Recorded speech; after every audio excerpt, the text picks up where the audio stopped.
Welcome. I'm Bill Pollock, MissouriNet.com, joined by Phil Kornblut of SportstalkSC.com, covering SEC football media days. Phil, just moments ago, before we were about to go live with this, we got the SEC predictions, and first time it's ever happened in 23 years, and I'm still trying to process this and figure out how they come across this, but we'll start with the SEC West. They've got Alabama winning the Western Division, yet Auburn winning the SEC championship. So to me, it seems like either people love Auburn or they really don't like them. That's a very good synopsis because, they were either voted number one or they were voted fourth or worse. And so that's where the points differential came in. And Alabama, of course, got a number of number one votes as well, but was not voted any lower than fourth. The number of low votes they got, not as many as the number of low votes that Auburn got. So thus the points, the points sort of worked out that way, where even though Alabama was picked to win the division, Auburn had enough points to win the overall championship picked by the media. All right, that's crazy. First time it's ever happened, but it's crazy. I noticed that Mississippi State had 2 first-place votes, and were you one of those? Yes, I was. Well, in looking at it, I mean, you have a baseline to go by. For me, I always look at quarterbacks first. And so they've got the best quarterback in the division, Heisman Trophy finalist, a guy that can run up a bunch of numbers on you. And he's got some weapons around him on offense. I think offensively, Mississippi State is still going to be pretty dangerous. I think people were really scared of their defense because they lost so much on defense, especially on their defensive front. So I can understand that. But I went with the idea that this was a team that for many weeks last year was ranked number one in the country. And they do have the trigger man back for that. I think the schedule is pretty decent for them in terms of the home and away part, some of the teams they're playing. So, yeah, I picked Mississippi State in the West. I was one of only 2 that picked them to win the West, and they received so little interest, they finished dead last by the media in the West. So we'll see. I mean, it's always popular to pick Alabama, Auburn, LSU. I actually went Mississippi State 1. I went Alabama 2 in the West and Ole Miss 3 in the West. Those were my top 3 in the West. Yeah, I don't think you're that far off. And listen, the media has proven since 1992, only 5 times have they picked a champion. So let's be honest, we really don't know what we're talking about. So you're not that far off. And I do like your point about Dak Prescott. And to fall all the way to last seems pretty odd. But you're right, though. It always seems like Alabama is the sexy pick, and that's the easy, safe one to go with every year. All right. Well, you look at the teams in the West. Now, Alabama, unsettled quarterback situation. And, Alabama's so deep and talented in so many ways, it may not matter to them. Auburn, going to be starting a new quarterback. He's a big guy. He's not going to give them the running threat that they had in Marshall previously. And in Malzahn's offense, you got to have a quarterback who's mobile. But Johnson he's played a little bit, but he hasn't started very much. And he's a different type of quarterback. LSU, unsettled quarterback situation. Arkansas does have a starting quarterback. Ole Miss does not have a starting quarterback. So, I mean, Mississippi State's one of the few teams in the West who absolutely knows who the starting quarterback's going to be, how to scheme for him, and they're going to know exactly what they're going to be getting from their quarterback position. I think that's a bonus. I think that's a big bonus. But I do see the concerns on the defensive side, but I think they can overcome that, and that's why I picked them to win the division, because I think they're going to be really good on offense again. Now, another shocker, we're talking with Phil Kornblut of Sports Talk SC. He's part of our Learfield News network of sports shows and sports directors and sports hosts. And you were one of the people that it was hard to convince that Missouri could fit into the SEC. And now as we enter the 4th year, you are finally coming around, and I think you're going based on the quarterback scenario in that you bring back some experience with a guy like Matty Mock. You've chosen Missouri to win the SEC East. What are people thinking of that choice? There were you and 19 others that picked them to win, but they finished 3rd behind Georgia and Tennessee. Correct. And again, I see Matty Mock, a guy that, despite his issues on the field, he's only lost 4 times as a starter at Missouri. That tells me something right there. From listening to the Mizzou players yesterday, he seems like the real leader of this team. He sounds like the kind of players, they have his back. They're going to support him through thick and thin. I think that's a big thing in a football team to have that kind of leadership. I think Matty Mock has that at Missouri. Now, I know that the receiving corps lost a lot of people from last year, but they always recruit pretty well at that position. They do have the running back is back, Hansbrough. They got a 1,000-yard rusher back. The outstanding center is back. Defensively, I know up front on defense, they're hurting on the defensive line. Kind of have to rebuild that a little bit, but just going by memory, I believe most of the linebackers and secondary, those do return. I like and listen to Coach Pinkel yesterday. He's a veteran guy. He doesn't seem to be a guy that is easily thrown off course. I mean, he has his way. He's been around long enough. He's been at Mizzou long enough to have the Mizzou way, as he talked about. I think he referred to it the month of May as Mizzou May, as a time when they sort of focus on the problems and the issues and fix those things inside and to make it better. So, I mean, I like his approach. And look, they've been overlooked the last 2 years, and they've won 7 league games each of the last 2 years and won the division. So I look at all that. I see the returning quarterback, and I look at the rest of the East, and I see Georgia, no quarterback. South Carolina, no quarterback right now, and other issues. Florida, no quarterback right now.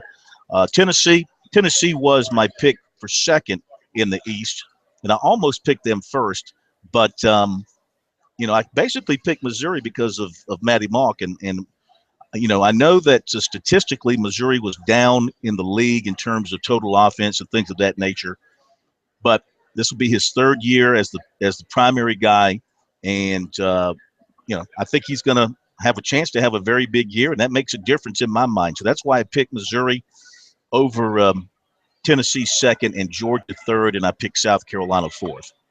Those are interesting picks. I like Georgia. The things that concern me about Missouri, a new defensive coordinator may take a little bit of time. They do have to replace Marcus Loud, who got kicked off on the defensive line, Harold Brantley, who had a horrible traffic this season. But I think they can bring that up pretty quick. I think that defense can get good, and they can run the football.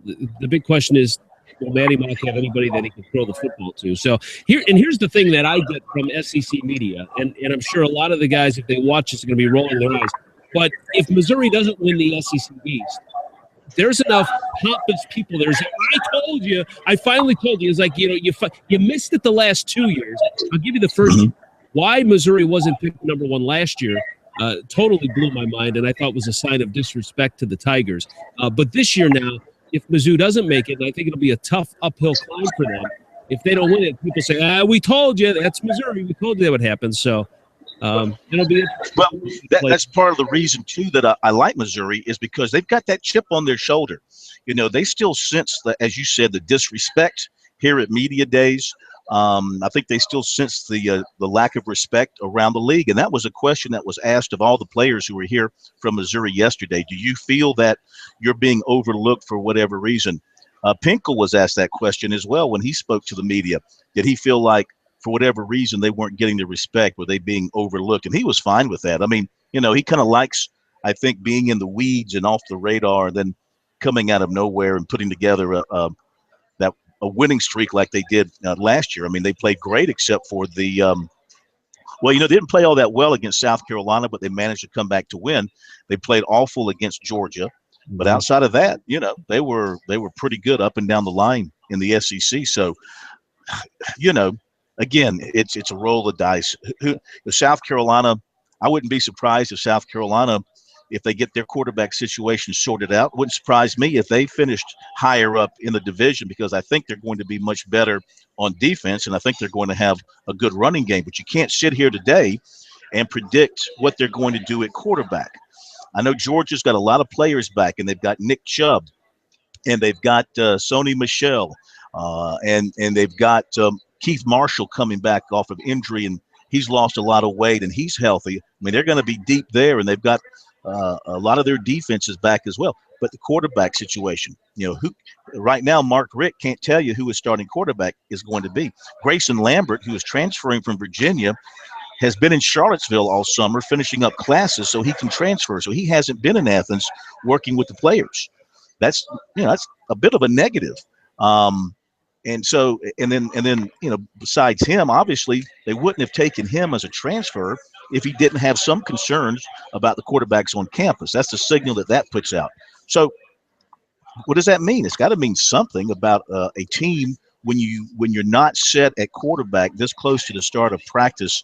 Not saying that you can't have a guy win a job in camp and go on and have a big year. I mean, obviously that happens all the time. But when I sit here and make my predictions and think about, okay, what's a positive, what's a negative, that's the first place I look. How good are you at quarterback? Because in today's game, as offensive-minded as college football is with the spread and the high-scoring attacks, if you don't have a trigger man, you're going to be left behind. Yeah, absolutely. And now Georgia reminds me a lot of Missouri from last year with a good defense and a run game. And regardless of gimmick offense and how you line up and spread, whatever you want to do, you still have to be able to run the football and to have success. And I think Georgia has that. The one thing that they might be lacking, and maybe they have it, and we just haven't seen it yet, is that Matty Mock had this type of magic where he could pull things out, look lousy, but make the big pass when he needed to. And that was because his defense and run game was able to keep it close. And we'll see if Georgia has that. And if Georgia has that in their quarterback, then I like the pick of them winning the East. And I'll go back because I know I criticized the media, the SEC media, for how they picked Missouri. But, and I've been a big critic of Missouri for this fact alone, Gary Pinkel has not won the conference championship yet. He had two chances back-to-back years, 07 and 08 in the Big 12, and he lost to Oklahoma. And he's had two chances so far in the SEC, and both times they laid eggs against Auburn and Alabama. And so I can see somebody from the outside that hasn't covered this team and say, hey, prove to me you can win a conference championship, and you'll get that respect. I think that's ultimately where it comes from. They've got to win a conference championship. They've got to be SEC champions. And the East just isn't good enough.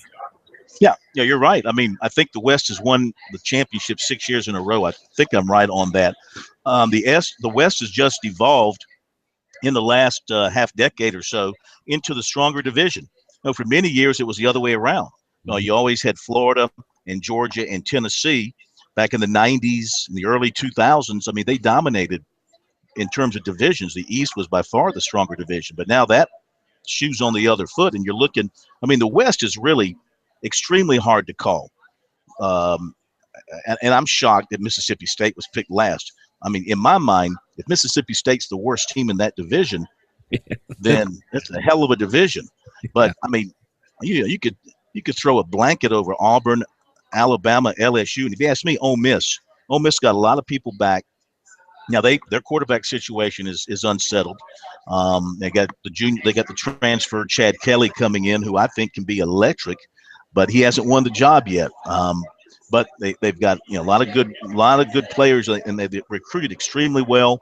And so I think that the West is just really hard to call because it's so good. The East is hard to call because it's so average. Really, there's not at least at this point, there's not a great team in the East. I wouldn't pick the East winner to beat anybody from the West in the league championship game right now. But things can change during the season, and maybe I can see Georgia. As for the points that you made, I can see Georgia if their quarterback play is about what it was last year with Hudson Mason. You put a quarterback in there, protect the football, and if they're smart and run Nick Chubb like they did last year, 1,500 yards. Get that kind of season out of him, and with the backup supports that he has from the other running backs. I mean, I could see Georgia just grinding people into the ground and controlling the football. I think they've got 4 of their starting offensive linemen back from last year too. So that would be a sound strategy. So we'll see. And I believe Missouri plays at Georgia this year. Yep. If I'm not mistaken, they go to Athens, so that would be in Georgia's favor as well. But anyway, maybe I was just caught up in the emotion of the Tigers being here yesterday and me hanging around. And I just got caught up in that wave of excitement. You and one other person. That's good. That's good.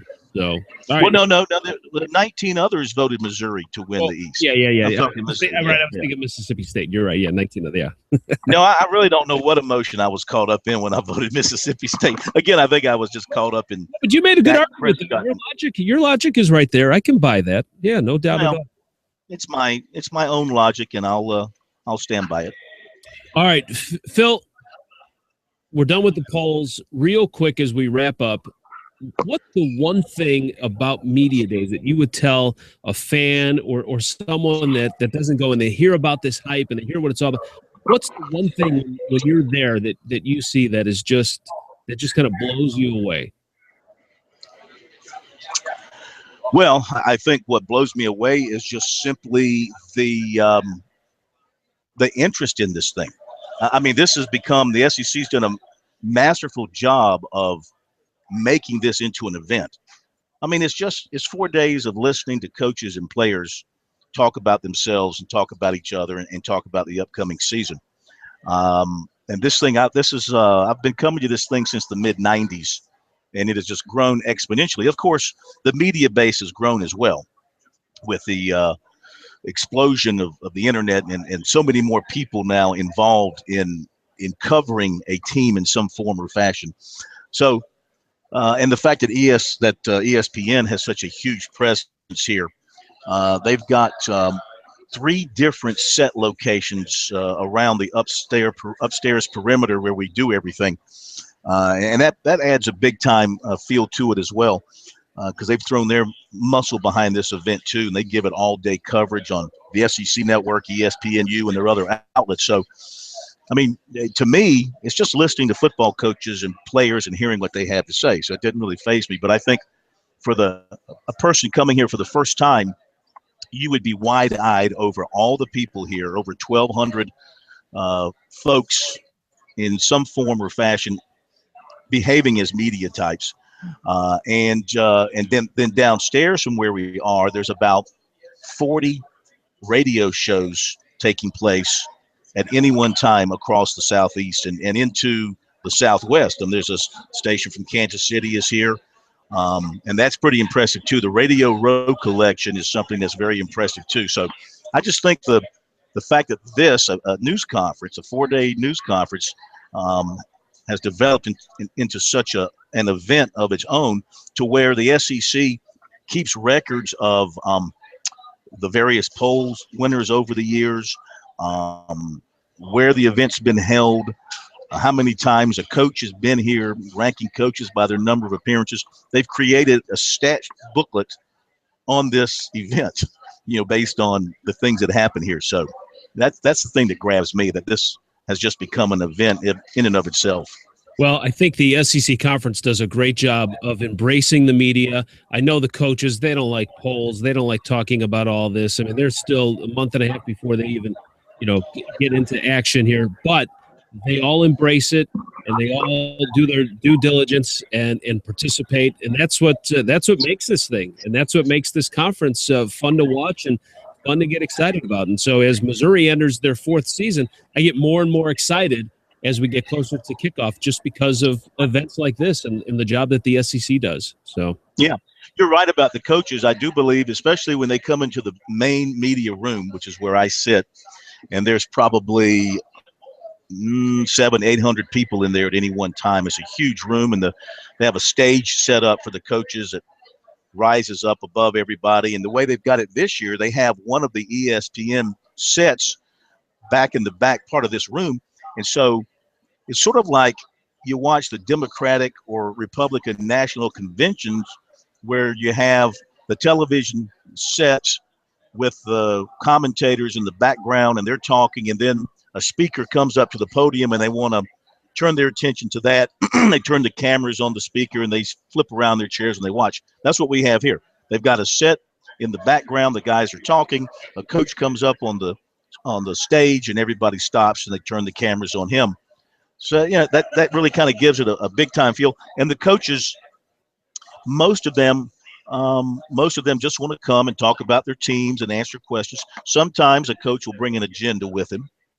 Not so much this year. I think, for the Mississippi coaches, question about the Confederate flag came up for both of them.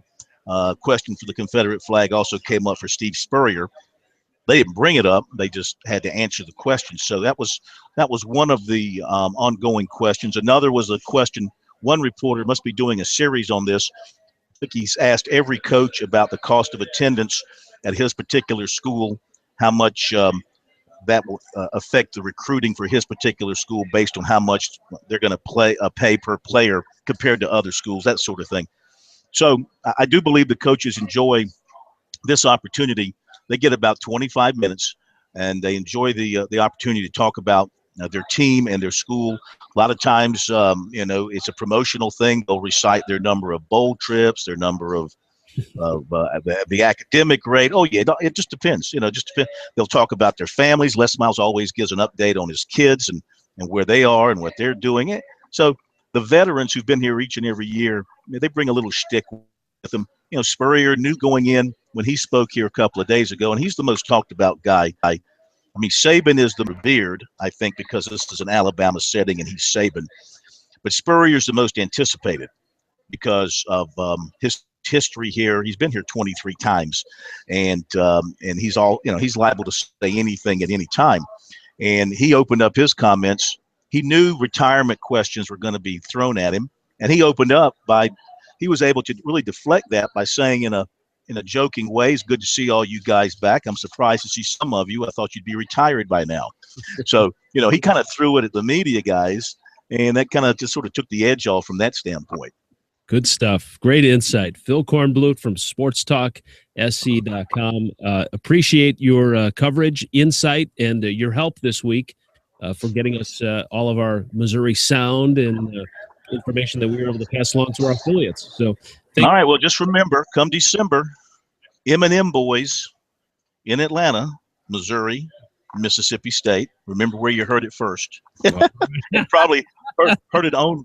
Heard it only and heard it first. Well, your own guys were trolling you here on Twitter. They told me, said, at Missouri Sports, be sure to have Korn elaborate on his Mississippi State win, the whole thing pick. So a little smart. Well, I hate to say it. I don't know about in your office. There's a lot of petty jealousy where I come from, and they're just sorry they didn't think about it first. That's the whole deal. They didn't think about it first. Right. Yep. Absolutely. They'll be trying to take credit of it later in December. Oh yeah. They'll be sucking up to me come December. You watch. Thanks a lot, buddy. Have a safe trip. Okay. Yep. I'll see you during the season, my friend. All right. Sounds good. Thanks for watching us here at MissouriNet.com.